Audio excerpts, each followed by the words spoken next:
a week ago. So yeah, you would have already had a couple of doses. So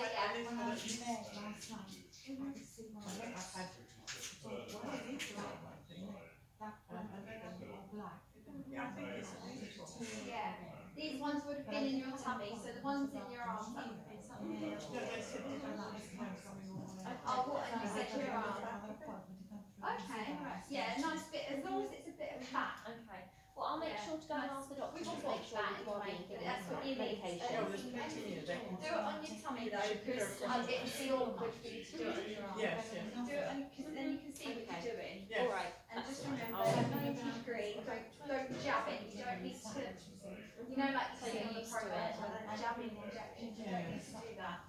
Nice slowly in. Press it in, wait for a second for it to I'll go absorb, and and then speak pop to it in her. there, shield the end, without trying